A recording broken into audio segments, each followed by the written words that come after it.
Welcome back. Welcome in. This is Country Roads Confidential at earsports.com, part of the CBS Sports Podcast Network. I'm Mike Casaza.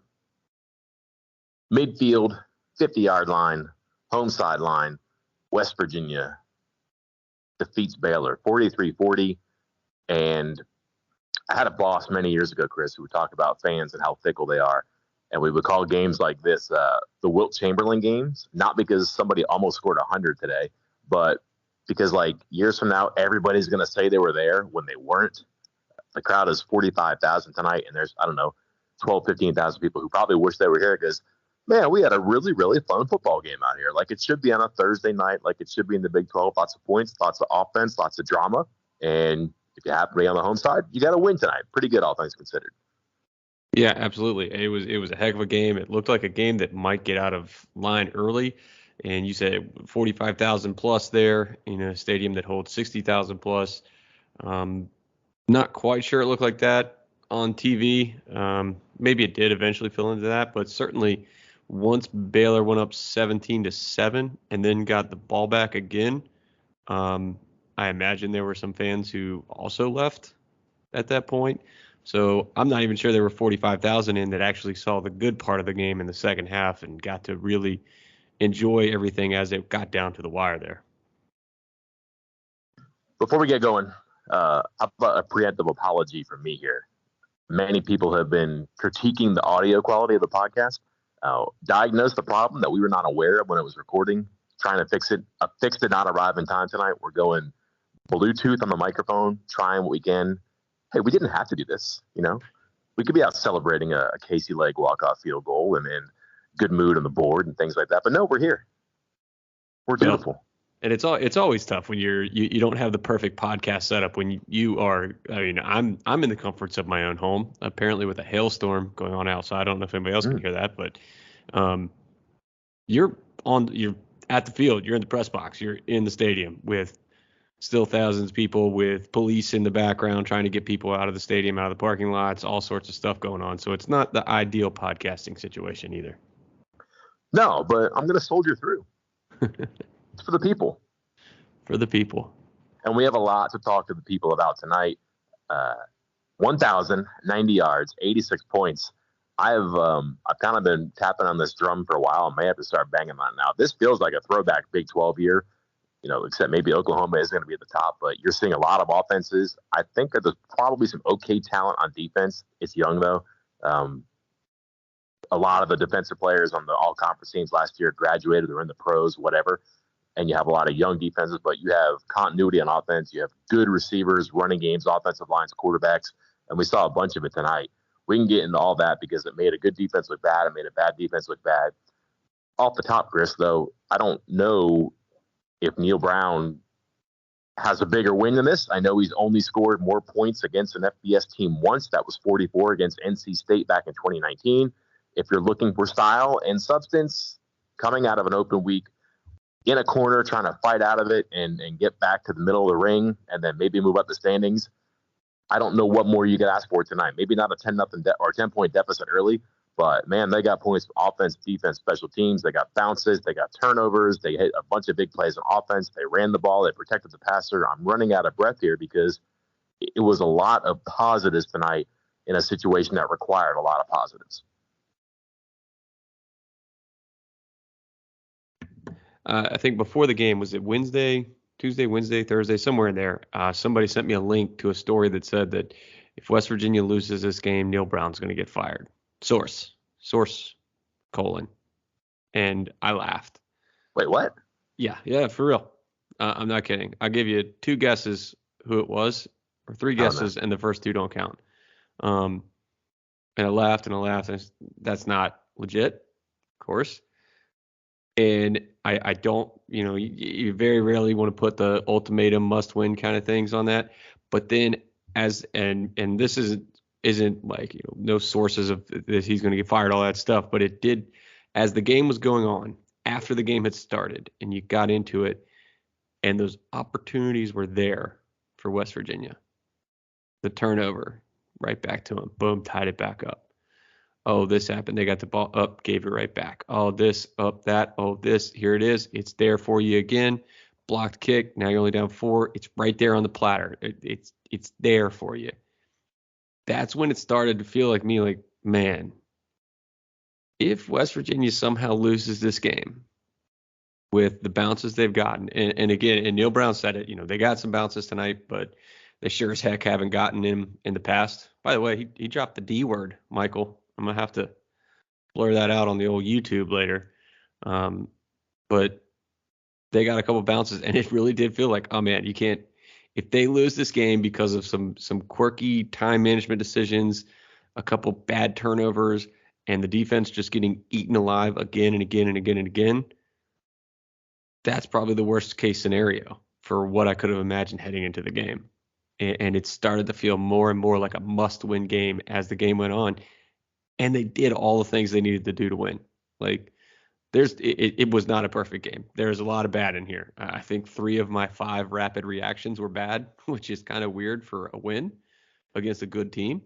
But they did the things that they needed to do when it mattered most. And guys, he said it. It was grit. And I know it's all coach talk when you talk about that stuff. It's grit. They tried hard and all that, but they were down 17-7, and Baylor had the ball. Or it was they were down 10, they were losing. Oh, they made a big when JT Daniels throws that interception and they're only up 3, you could just almost feel it, like, that's it. There it is. Of course, that's how it loses. JT Daniels, has been pretty good all night, and he's going to make a throw like that just straight into a Baylor defender's arms when there's absolutely no need to do it. And now Baylor's going to score a touchdown, and that's that. Except that's not what happened. And so I think it ended up being a pretty special win, and it could really be something. I think Neal Brown said got some wind at their back, wind in their sails, whatever he said. I think this is some kind of game that could build some momentum. Has to. And they need it nowhere and no time more than next week, because they have not beaten Baylor, or that they had not lost to Baylor at home. They haven't beaten Texas Tech in the Brown regime. So, yeah, these are things you have to cross off the list. They did not want to go to 5-1 against Baylor. They didn't. They do not want to be 0-4 against Texas Tech. And, hey, you probably like your chances now going in there because, listen, their defense may not be able to patch up all the holes. They have an offense that can punch back, that's for sure. Let's run down the events here because there are many. It starts out, like you said, 17-7. West Virginia comes out, looks really good offensively, looks pretty West Virginia defensively, though. Key moment in the game, and probably the first grunt, sigh, eye roll. We've heard this before, Chris. 3rd and 1, Traylon Davis false start. 3rd and 6, incomplete pass. Got to kick a field goal. It's 17-10, and you're just thinking, here we go. Stepped on the rake. But, and this is where, like you said, cliche coach speak stuff, people don't want to hear it. But, man, if it isn't true sometimes, and it certainly was here, I'm not sure if Sean Martin really stripped the ball, but the ball did come out of the quarterback's hands, and Jasir Cox happens to be on the scene, returns to 65 yards for a touchdown. Brand new ball game, 17-7. I don't know that they stopped Baylor in that situation. 24-10 is very different than 17-7. It seemed like they were probably on their way to points, if not a touchdown. I don't know if there's been a bigger play this year. I don't know if they needed one more than they did at that moment right there. The first couple plays of that drive, 5-yard run, and then a 46-yard pass on the next play. Like, it took them 30 seconds to go the length of the field to be in position basically to score. They were right on the precipice of the red zone in 2 plays. That's how easily Baylor was moving the ball before that strip sack, which, again, that's what it's credited as, so that's what we're going to call it, and a great return. And again, it just felt like, I think I said at halftime, it felt like the Virginia Tech game, except West Virginia was the other way around. In that Virginia Tech game, West Virginia was dominating, but was only up 1 point because they had that fumble. They had to settle for a couple field goals, I think is what it was. But it was West Virginia had twice as many yards, twice as many first downs, all that stuff. At halftime, West Virginia had 187 yards of offense. Good, solid. That's a decent showing for a half, especially against a good Baylor team. Baylor had 160 yards after the catch, receiving only. Like, they were almost even in that regard. 160 yards after the catch for Baylor, 187 total yards rushing and receiving for West Virginia at halftime. So Baylor was dominating at halftime, but it was only a 7-point game, and West Virginia was getting the ball back. So it didn't really feel like it. And like I said, Baylor just kept putting them back into it, and West Virginia finally made them pay. Yeah, it's 24-17 at the half because even though they get the fumble return touchdown, I think a 5-play drive for Baylor follows. They get a screen pass where just atrocious pursuit and tackling on the sideline for a running back screen. Baylor is not a team that runs screens. They were 9 for 10 coming into the game. They had a 39-yarder. It scores, and you're just thinking, gosh, because that drive was also aided by a personal foul on Justin Jefferson. And this has all the hallmarks of a West Virginia pulling defeat from the jaws of victory kind of thing, stepping on the rake, as we like to say. Except things changed in the second half. Third quarter, just like the first quarter, come out and score, look really sharp, give up a touchdown. But when they give up the touchdown, Chris, on that drive, a big thing happens. Blake Shapen gets knocked out of the game by Andrew Wilson-Lamp on, it's targeting for sure. It's a heck of a spot for Wilson-Lamp to be in when the quarterback's running like that. And honestly, like, the quarterback played good for a while. I don't know if they lose this game if Shapen stays in. It's just a really tough spot for him because I don't know how you're supposed to defend that play better. The targeting rules are really tough. It seems like it's impossible to teach players, defensive players in particular, how to handle this. Quarterbacks could probably handle themselves better. The Kenny Pickett thing is probably in a lot of quarterbacks' heads too, where you can't fake a slide. You got to be decisive. That's a big moment in the game too, because it does facilitate a scoring drive. It was the first down anyways, but like Baylor loses their quarterback who was carving up West Virginia at that moment. West Virginia has to go to like a safety to play corner because of the injuries in the secondary. We can get to that. But that was a huge moment in the game that I think it really might have swung the outcome. Yeah, I went on that on the board and on social media just because, again, as the rules as they are, that was as about a clear a targeting call as there can be. It just is. But no doubt, the dangerous part of that play is not the hit from Andrew Wilson-Lamp or the way he went to go tackle the guy. It's the slide. It is the slide from the quarterback. When you slide like that, like a baseball slide, feet first, hands down, helmet square where they're aiming or they're going to be aiming, you are just asking for a concussion. You are asking to get hit directly in the face with somebody else's helmet because Wilson-Lamp is going down to hit him at the knees, at the legs, to take his legs out. And then he slides, and as he slides, he puts his head unguarded, defenseless, exactly where Andrew Wilson-Lamp is aiming.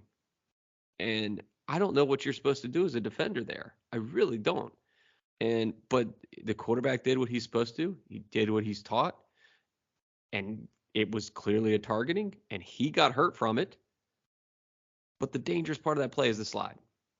That's the problem. And you're right. I think it might have swung the game again. Drones, right? That was his last name, the backup quarterback.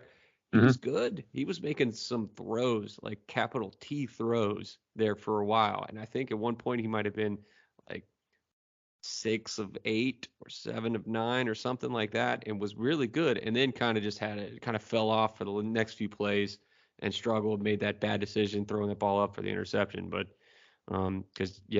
Shapen was eating him up with that. Exactly what we said they would do, wasn't it, Mike? It was exactly what they said we were going to do. We said they were going to do. That Baylor was going to try to hand off, bootleg, run the receivers deep go routes, skinny post routes, and then just tuck the tight ends underneath. And that's what they did. And they didn't run anything else for like 3 quarters. I devour the film, Chris. Uh-huh.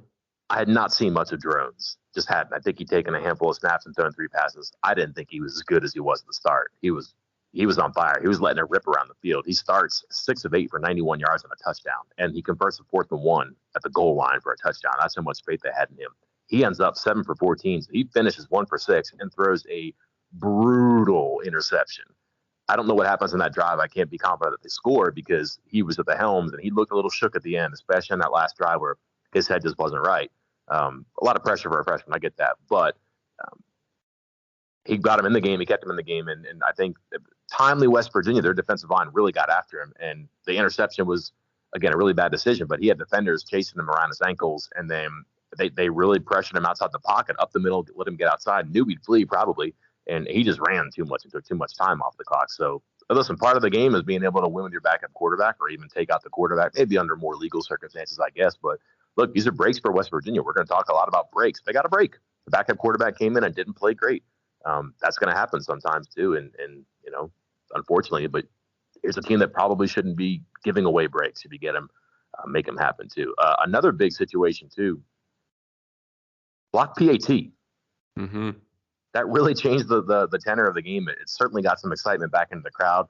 People thought it was a touchdown. Oh my gosh, they're in the lead. What's going on here? No, but it was a pretty big moment there. It makes it 37-33, and all of a sudden it brings, field goals into the game with two pretty good kickers there too. But I mean, that's kind of, again, indicative of good things happening. It's one thing to hop over the center and block it. Dante Stills has done that before, but it goes right into the path of Jacoby Spells, who seems to have a nose for this kind of thing right now too. Got his hands on two balls. He's returned to both. That seems like a pretty good ratio to me. Yeah, absolutely. Now the ESPN win probability is a little wonky because I don't know. It's like whenever the game is not on ESPN, I don't know if they just don't decide to work it or they only put interns on it and it just doesn't work out or what. But this is what the win probability said, and it might change. I'll double check it again before I put the story up, but I usually do it in real time so I can keep track of it. When Baylor scored the touchdown to go up 6, West Virginia had a 23.7% chance of winning that game. Obviously, with the assumption that Baylor's about to put in the extra point. When West Virginia blocked the extra point and returned it for 2 points, West Virginia's odds of winning went up to 41.2%, almost an 18% swing without a second ticking off the clock.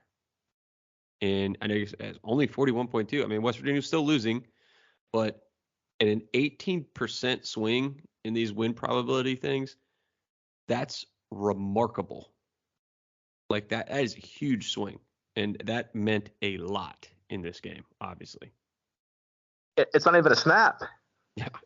It doesn't count in the stats. Like, yeah, you missed a field goal, missed an extra point. It's a block, it's a return, great, but it's no snap, there's no time with the clock, nothing like that.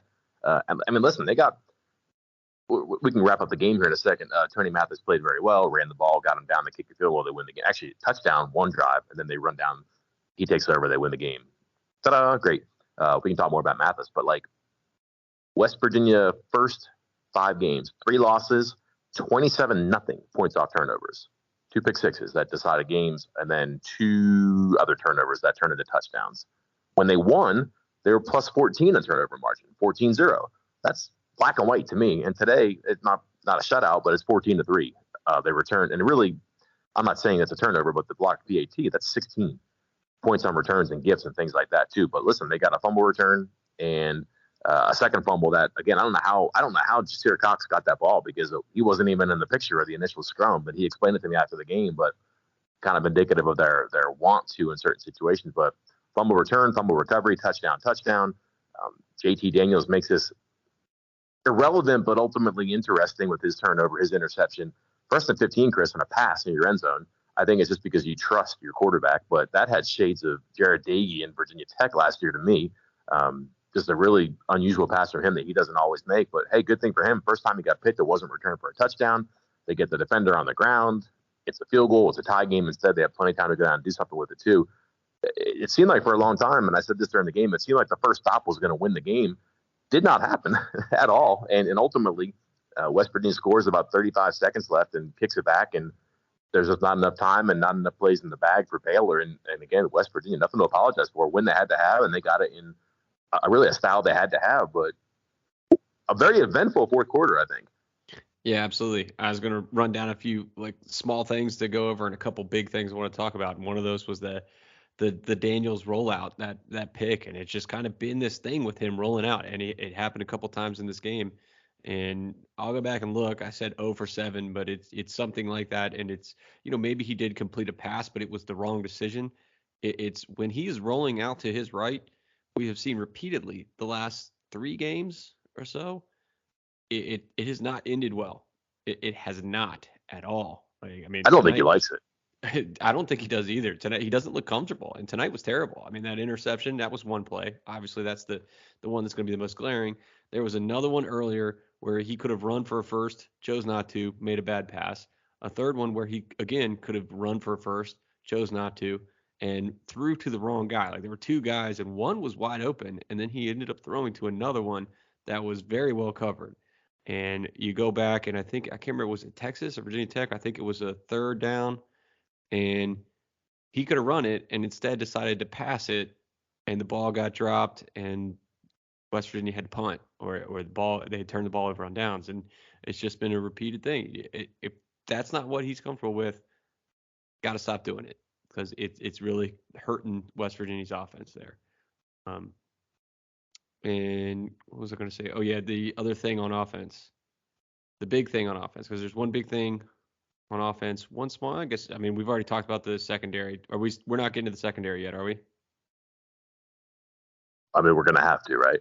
Okay, let me do one more thing before we get to the secondary, because it's something. But we got to take a minute to talk about this offensive line. 0 sacks, 0. When JT Daniels dropped back to throw 38 times, 37 pass attempts, 1 run. He dropped back to pass 38 times, 0 sacks against Baylor, a team that was second in the entire Big 12 conference in pressures on the quarterback coming into the game, behind only Texas.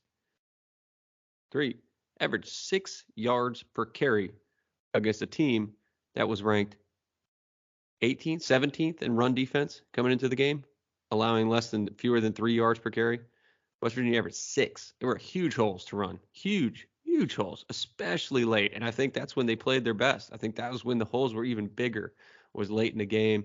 And a couple of those times, yeah, they had favorable boxes. They sure did. But you miss one block, and it doesn't matter how favorable the box is. I think it was the Justin Johnson touchdown run. It was only 5 guys in the box for some reason, but all 5 of West Virginia's offensive linemen blocked all 5 defenders. Nice, easy TD.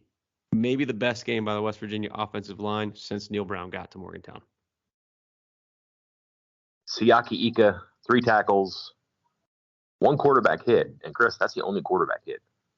Yeah, and it's one that JT Daniels is going to remember forever, because he's going to feel they that showed one, it on replay. It was all 370 pounds right on top of him.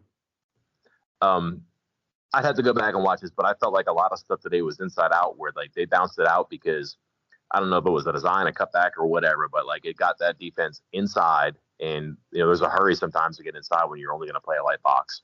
But it felt to me watching it that their receivers and even Brian Palendi blocked very well to get inside plays outside, and there was some good blocking down the field. I get that too, but there are some things where you have to break that initial level that's going to require a block from somebody that's not on the offensive line.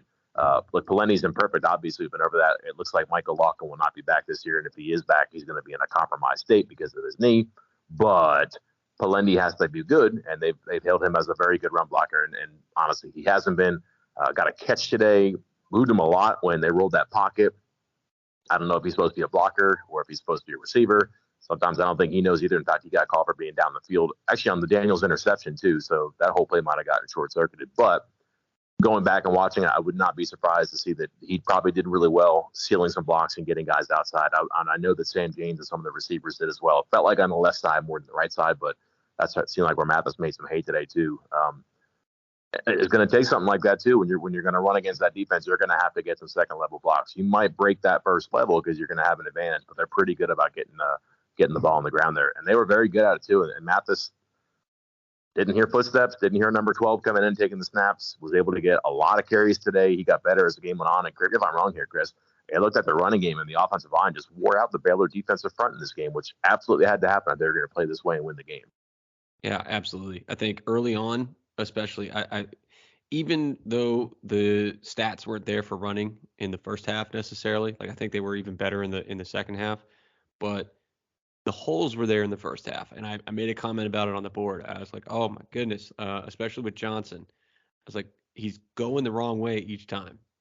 He's getting a 50-50 decision. He's got to cut left, he's got to cut right, and his offensive line has created the hole to the right, and he's cutting to the left, or it was correct to the left, and he's going to the right.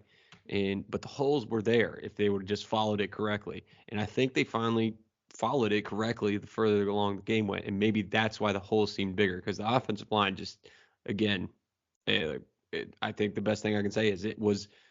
I can't even think of another time, but against a Power 5 opponent, that they played this well in the Neal Brown era.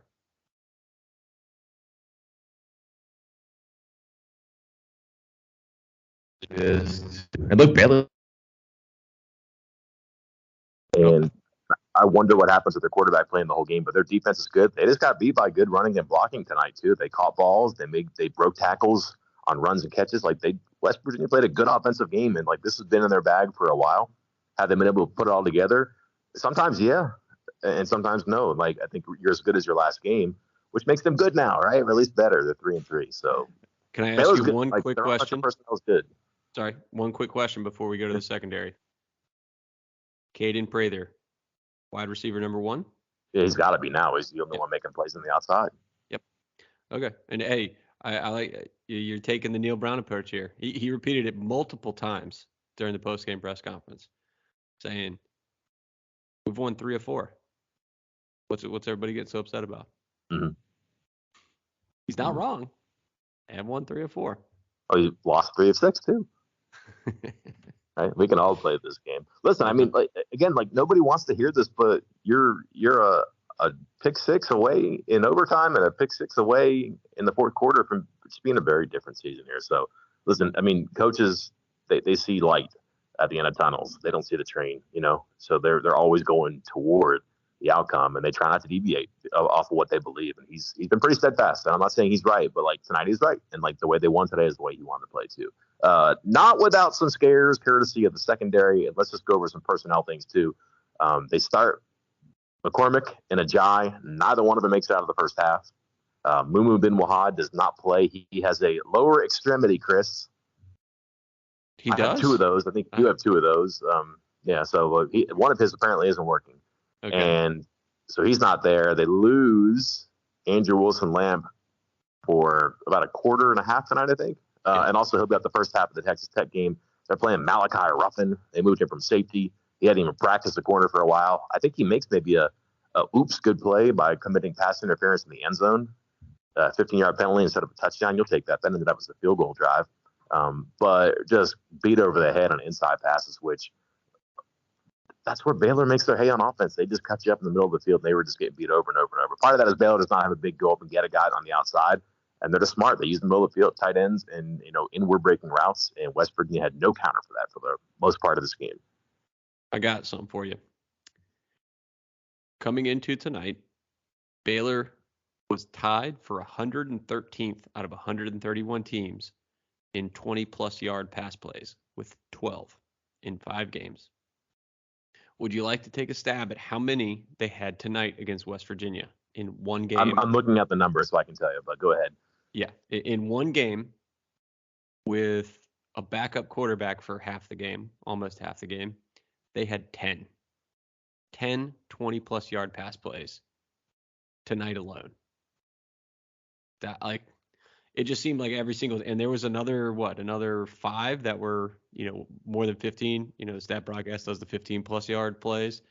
And I think there was another 5 that were 15 to 19 yards. Like they just carved that secondary up over and over. And again, Neal Brown said, the pieces are the pieces. That was his quote. He's not wrong. I mean, you can't add people in free agency at this point. And you can't get over the injuries. If Ajay gets hurt and McCormick gets hurt, you can't keep playing him, of course.